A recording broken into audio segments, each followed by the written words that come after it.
right. Welcome to another episode of the Bloomers Podcast. My name is Umar. If you're here for the first time, the Bloomers Podcast is a podcast where we talk about mental health and self-help topics with me or with a guest or multiple guests. So thank you for clicking. Thank you for watching. Today I want to talk about sort of career, status, money, perspective, that type of thing. So let's get right into it. So I said this in my last video too, I've had the best year of my life. Thank God. So grateful. It's been a lot of fun. I've done a lot of traveling. I've met a lot of people. I've had a lot of experiences. I've had a lot of growth, a lot of development. And it all came to an end around 2 weeks ago. I came back from the homeland, and my sister also left to go back to school out of province. And that's when things like kind of hit me, all the fun went away, the kind of structure left, like when you go to school, you have a structure, K to 12, there's a very straightforward path. You get in this grade, you go to the next grade.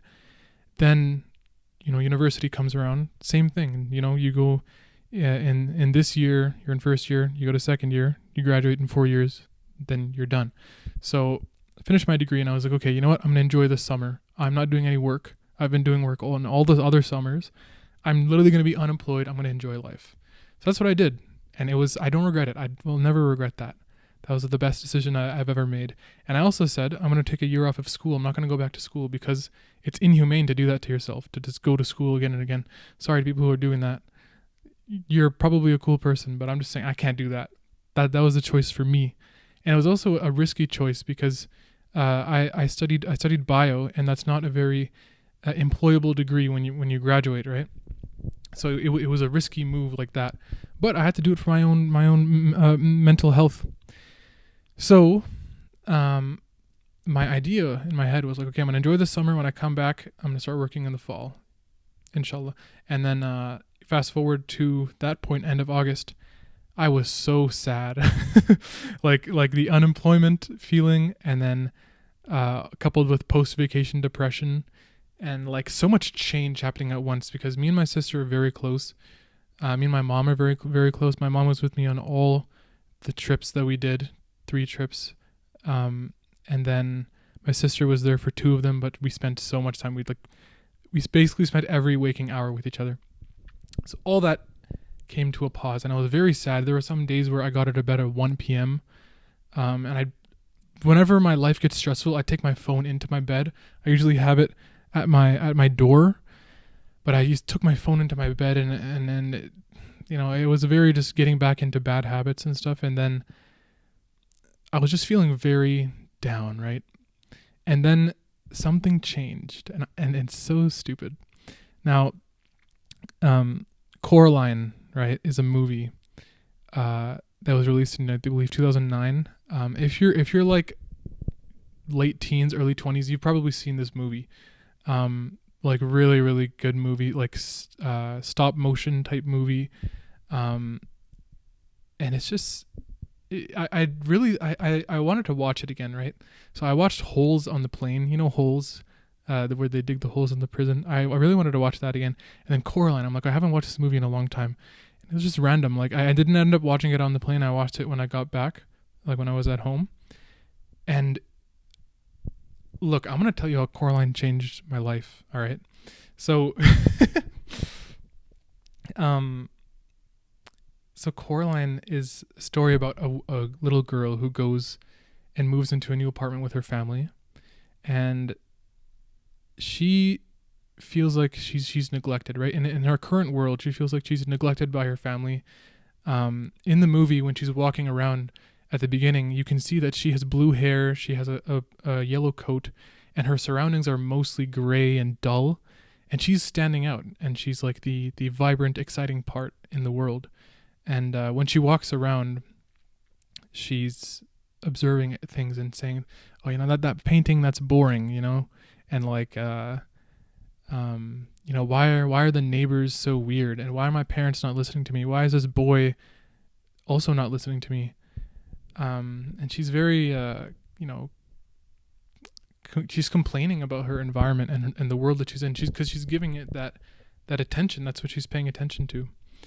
And it's a very, very narcissistic way of living, and can you even blame her? I mean, as kids, we were all, that's how we lived. We saw the world as, an extension of ourselves. We wanted everything to be how we wanted. That toy gets taken away, you start crying. You go crazy. You don't get what you want, you start crying because you want that, and you need it to be that way. That's why, and some people are going to get offended by this, but only children tend to see the world a different way than children who have siblings, and like children who just weren't given everything that they needed because they had a sibling. They had to fight with that sibling. The parents, when they have one child, they really want to like spoil that child. I'm sorry, only children. That's probably so offensive, but that's what I've noticed, and that's what the only children have told me. Anyways, okay. I'm not calling only children. I'm not saying you guys are self-centered, but sometimes you can be. All right, let's be honest. Sorry. Okay, so as I was saying, she's a narcissist, as all kids are. She things don't go her way. She sees her world as boring.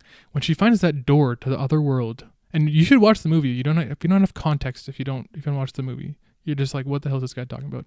She finds the door, and she goes to the other world, and she gets everything she wants. It's exciting. Nobody's boring. It's all about her. And that's what she wanted, right? As a kid, imagine being in her perspective. You would want everything to be how you want, right? She got everything she desired as a selfish little girl. As a selfish young girl, she got everything she wanted. And then when she came back to the real world, it was back to normal. She woke up, things are boring. Now, when all the events occur and her parents get kidnapped and everything, and she ends up saving her parents, if you notice, when she comes back to her normal world, nothing is different. Like the neighbor calls her as a hero, but her parents just act like nothing happened. It's so weird. Like normally, that wouldn't happen in a movie. But the one thing that has changed is Coraline's perspective on her world, and she's so much more grateful for her parents, and she starts to see that though her parents are flawed, and unlike how perfect they were in the other world, that's where the strong bond comes from.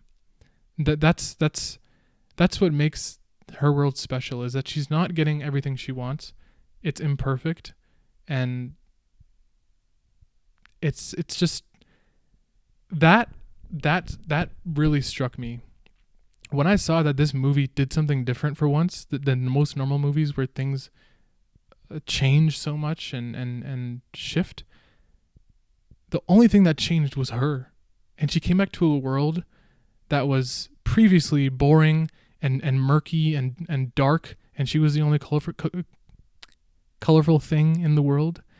She now came to a world where she's paid attention to the good stuff. Her attention wasn't on the boring stuff and the grayness. It was a shift to be grateful, to be more patient with her parents, to be more loving with her parents. It was such a beautiful shift. So I feel like sometimes you just need a little reminder that changing your perspective can just change your world, because your reality is what you pay attention to. And it's not that hard to change your perspective. You just need something to remind you and to allow that shift to happen. It happens. The change happens from inside, but what results in that change is something that an experience. And watching a movie is an experience.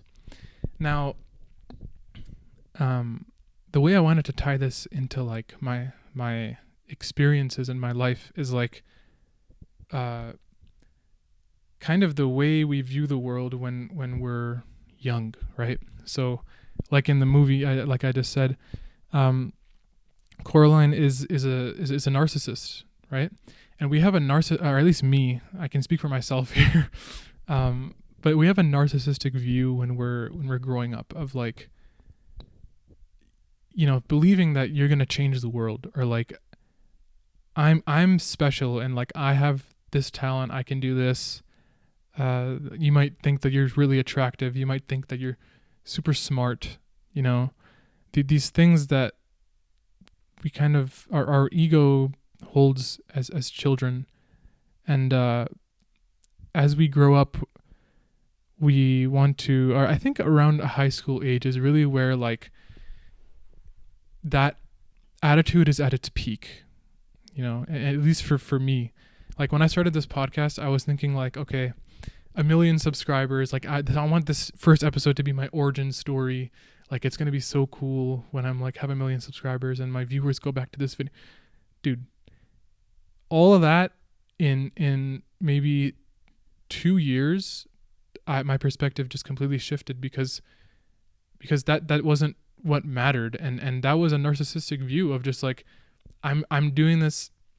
I was genuinely doing it, but at the same time in the back of my mind I was like, I am special, and like this is gonna get me like glory and attention, and that was part of the reason why I was doing it. But then later on I shifted my focus. I stopped using scripts and I just kept it like genuine, like how this is right now, just speaking to a camera, no script, no plan, long videos. That's not popular right now. It's probably not going to become something really big in the future. That's all good. It doesn't matter. That's fine. It's totally okay. What mattered more and what shifted my perspective from a narcissistic to a more wholesome perspective is just focusing on like, okay, my podcast is touching like, 5-10 people who are close to me. They watch, they enjoy, and that's enough. That's so fulfilling. That's so fun. So when we're going into our career, I feel like this also comes in that form as well, of thinking that you're going to be like the best at what you do. And as someone who studied bio, I'm surrounded by people who want to go to med school. My sister's in med school. And naturally that brought a lot of, pressure on me to get the highest jar in the shelf, whatever the metaphor is, or whatever, which is great. That's good to be striving for something that's difficult and something that's hard to achieve. But I feel like a lot of the people that I was surrounded with in, my undergrad, and even still surrounded by now, still carry these narcissistic traits, and even me to some extent. All of us to some extent have our own like selfish desires and reasons for doing things, and selfish goals, but when you say that you want to become a doctor or somewhat of some high status position in life, and you want to like help people and change the world, you normally just end up changing your own life and your family's life, and that's fine. But the thing is like, why are you doing it? Why are you going into this path? Why do you want to become a doctor? Why do you want to become a lawyer? The two things that like are most said, doctor, lawyer, or engineer, doctor, lawyer, the three typical things, and that question, when I was in my second year and I was going through this, and I was thinking like, why do I want to become a doctor? Number one was because my sister was doing it. That was why I joined biology. I thought it was cool. I actually did like biology in high school, and chemistry and math. But one of the reasons was because my sister was doing it. I had a mentor, and if you look at like my like CV right now, everything that I'm doing would be on track to becoming a doctor. Like the extracurriculars, the work experience, the degree, like it's all in that path. But I was doing it because at the start I thought I really wanted to, but the truth is when you're 17, 18, you really don't know what you want to do. You're kind of just making decisions here and there, and yeah, and another reason was because I don't want to put responsibility on other people, but I was told that like this is really really good, and I feel like I kind of was told to do it. And the problem is like to become a doctor. The problem is for me, I really struggle to do things when people tell me to do it. Like if someone tells me to do the dishes, I don't want to do the dishes. When I clean the house and when I do chores out of my own like desire, I don't know if there's a better word for it. When I do it out of my own like heart, or it's my own decision, it's a lot more fun, and I will actually do it because I want to do it, not just because someone's telling me to do it. And I was gonna say something so good. Oh yeah, like the haircut I have right now, I had a. If you look at all my other videos, I have the exact same haircut. It's like a mushroom with a fade, high fade. So my family, all of them told me, go to the barbershop and get a low taper fade, and I really didn't want to. And I did it, and I don't like it. And that's just another, and that was just recently, right? It was through this time, and I was thinking like that's literally like proof right there that like if people are telling me to do something and I do it because just for them, like I don't like that. That is not a good feeling. And it's not like I just want to like die walking around with this haircut, but I don't like it. You know, I'm not, this was not what I wanted, and I would rather have something else on my head. So, yeah, that's kind of talking about the career stuff. If you're curious, I'm trying to get involved in research, like a research job, and then work for a year or however long until I want to go back to school again. I genuinely do, because I like school. It was fun. I just need a little break. I'm going back to school. I just don't know for what yet. And that's why I wanted to take time to make a better decision than what I did when I started. When I started my first 4 years. But dude, I want to talk about money and status now. Now let's keep talking about doctors, because dude, I got some funny things to say, some deep things to say as well. So my supervisor that I was working with in the summers, like an internship, for all the years of my undergrad, I asked him if I could, earlier this year, I asked him if I can meet with him for some career advice. So I met with him, and we sort of talked about like masters and becoming a doctor, doing a PhD, all these things. And I just wanted some advice. You know, what's good right now? Like, what do you think are some good programs? So we had a little discussion, and at the end he told me that, you know, medicine isn't everything, and he didn't know he wanted to become a doctor. And one thing he said that really stuck with me was, you know, most people in society are not doctors, engineers, or lawyers, and they're doing fine. And to hear that from someone in his position, and he's like a really huge international like doctor, like he took time out of his such a busy schedule to meet with me for an hour. It was the most meaningful thing ever. Like it was amazing. But when he told me that, I was like, okay, this guy is so humble, so respectful, and that is just such a good thing to say to someone who's like unsure. He also encouraged me. He's like, if you want to do it, like there's so many ways to do it. You're on the right track. You can do it if you want. But at the same time, if you don't want to do it, that's totally fine. Just make sure your attitude's right. Most people who aren't doing this, and they're doing okay. And that was just such a good way to put it. So, and really made me be like, okay, like, thank God someone told me something like this. Like I'm so grateful. On the other hand, I met another doctor who's maybe not the same, like high status as that doctor, but still a very big doctor in their area. which again, for my supervisor that I was saying, it's crazy that he would even act like that and talk like that, given that he's so big. You would think that his ego is very like inflated, and he would be, I guess, talking down to a student who's unsure about medical school or might not want to become a doctor, and is meeting him asking about like masters and stuff. So this other doctor that I met was the complete opposite. And when I was talking to him, he genuinely told me that he said that I should become a doctor, and if I become a doctor, it's like a high respected member of society, and you will be respected by people you meet. You will make as much money as you want.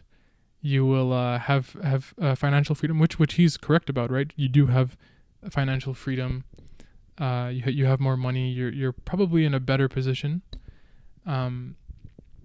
And then he was like, he told me, if you're not a doctor, you will be a lowlife. He told me that to my face to face. Like, literally, he was this far away from me. He was like, you will be a lowlife. You will not be respected. All these crazy things. And I'm not a very confrontational person, and he is an older person. So I have the respect to not like flip out on him, right? Like I was holding myself back, a lot of restraint. I like to think I have a lot of self-control. I think I do. And I didn't want to be disrespectful back or channel that energy back to him. But I think it was one of the most disrespectful, probably the most disrespected I've ever felt in my life. That I told him that I don't want to become a doctor, and he said that to me. And there were other people in this conversation too who were just listening, and I was very uncomfortable. But that conversation, it really showed me like the spectrum here, right?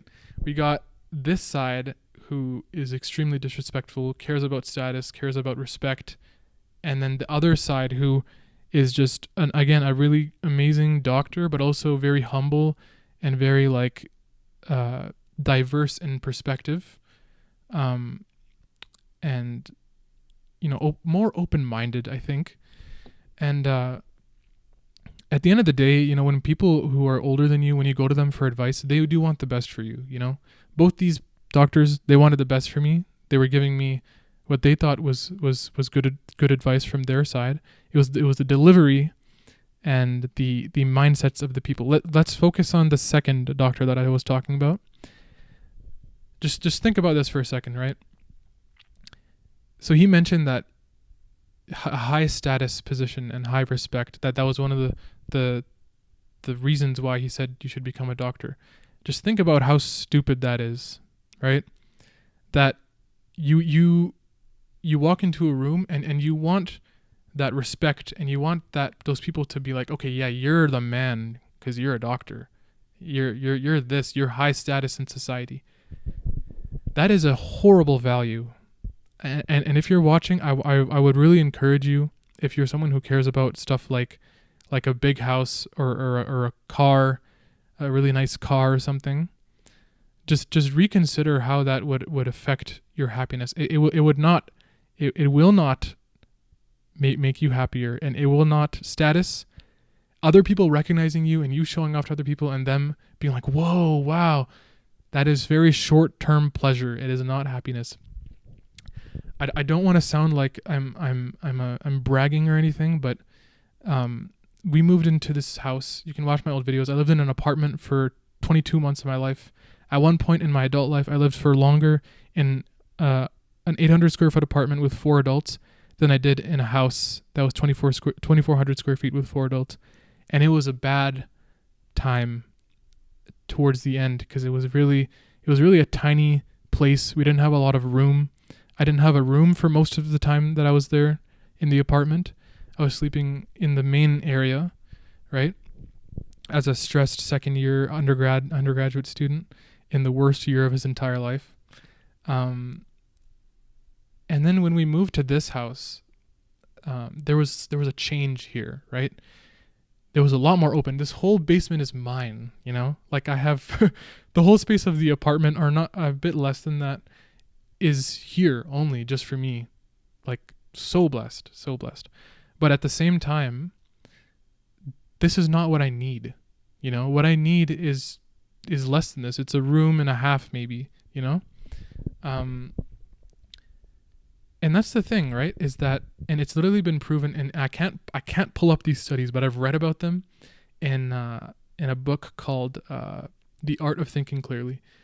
There have been psychological studies that have shown that as you accomplish your needs and you get more money, there's a little gap that like happiness starts to diminish the higher up you go. So just above where you get your needs, when you have a little bit more money than that, that's where like the happiness and money start to go away from each other, right? So money does buy happiness, but only to a certain extent.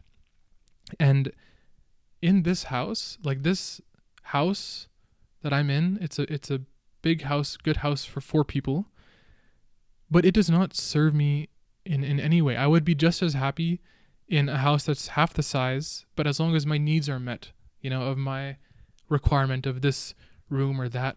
This stuff all behind me does not have an effect on my happiness.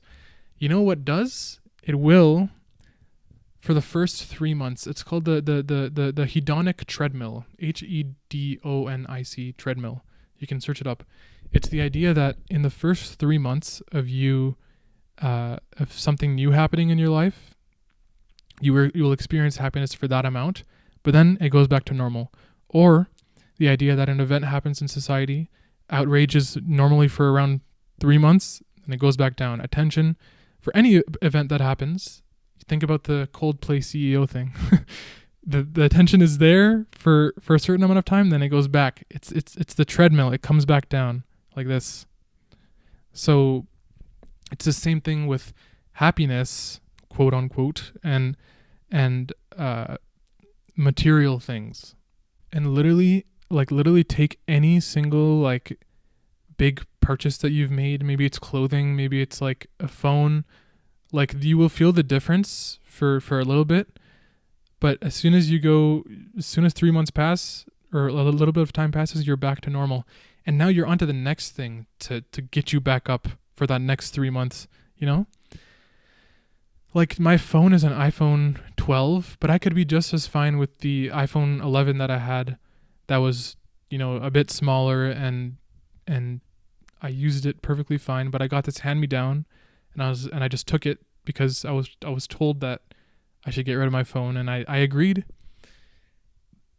And just, there's so many things that I could mention that relate to this, but it's just the fact that your needs should be met, and once your needs are met and you're a little bit above your needs, you have you're secure financially, you have enough money to go on vacation, to afford something that you do like, which is okay, to buy. In my perspective, it's okay to have money to spare for pleasure, but just to become a doctor for the sake of status, for the sake of money, that's why I would be doing it if I did do it right now, because I don't have the genuine passion to be doing that, right? And I think that's where so many people mess up in life, and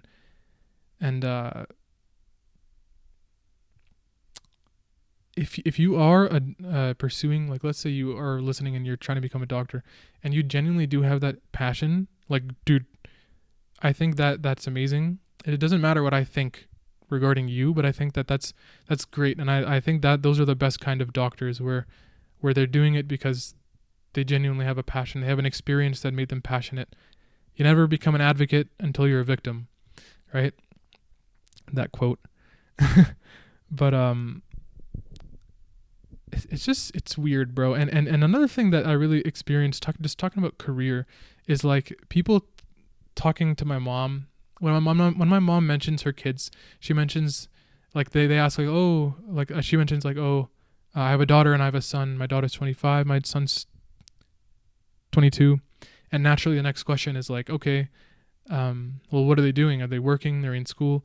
And then my mom would naturally say, like, oh, my daughter's in med school. My son just finished his degree. And then they're like, oh, what's the degree? Biology. And then, like, but biology is the answer.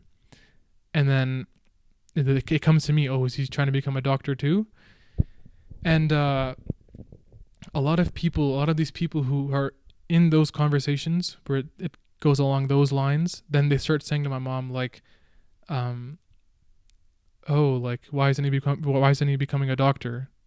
And like, oh, like, I remember one person my mom told her, sorry, I'm rambling so much. One person told my mom, like, oh, you're just being so hands off with him, and that's why he doesn't want to become a doctor, and you're just letting him do this podcast thing and whatever. In moments like that, it's like just mind your own business. This is not your child. You don't have the right. You're not my mother or my dad. You can't talk to. You don't have the right to be speaking like that. And I feel like a lot of the world's problems would be better if people minded their own business and had more respect for people who are just doing their own thing. And again, like this, if what I'm saying is what you disagree with, I will never ever go into your business and put these ideas on you. You clicked on this video, you're listening to my opinions, and this, by the way, is like very selfish what I'm doing. Like this is me just talking to a camera and putting it in public, and maybe in the hopes that someone can relate and they really find this like as a very good thing for them. But I don't know that that's going to happen. I'm just saying this to vent and to talk and get myself out, talk about my feelings, my emotions, my thoughts. That's what this is, right? All of this to say that I really shifted my perspective on like during my undergrad degree and as an coming out of that degree as an unemployed person. I really shifted my perspective on like, okay, especially with other people trying to get into my business and my career and my goals, it really has nothing. They shouldn't be interfering with that. And just because I'm not someone who wants to become a doctor, it doesn't mean that I'm trying to aim low or like settle. It depends on the perspective and the goals of that person. Like it's just like that one doctor said that I mentioned earlier. Like most people are not doctors, lawyers, or engineers, and they're doing okay. And that's because they just didn't want to do that, or they couldn't do it. They didn't want to, whatever it is. Now they're on their own path, and that's okay. And I think you should just learn. We should all learn to just respect people, leave them alone. If they have their opinions, they have their opinions, their ways of life. And I think that was just something that I, throughout my experiences, especially going back home and hearing all the opinions, just mind your own business. It's all good. As long as, if everyone could take care of their mother and take care of their sister, their brother, their father, make sure they're all doing okay, we would be doing a lot better. And stop focusing on your child's insecurities or something that they don't do well and trying to project that onto other people. That would be nice. Because I feel like that's a lot of what was happening with me, was that people who, the parents whose children are doctors, they're the ones who are going to hone in on other people's kids and try to be like, why aren't they doctors? Dude, this whole doctor thing is just like, bro, for me, it was just like so, not traumatizing, but just so like something that is heard so much and so much. At one point I realized, like, is this really what I want? And it wasn't. It was just because people were talking about it. It was being pushed in my face. It was the narrative, and you tend to follow that narrative. And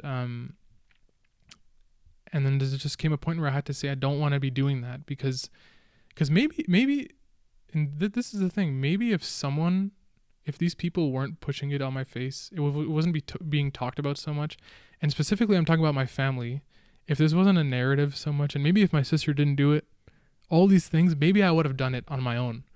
And that's the thing, when you have a genuine desire to do something, it is never because someone else is telling you to do it, or someone's pushing you.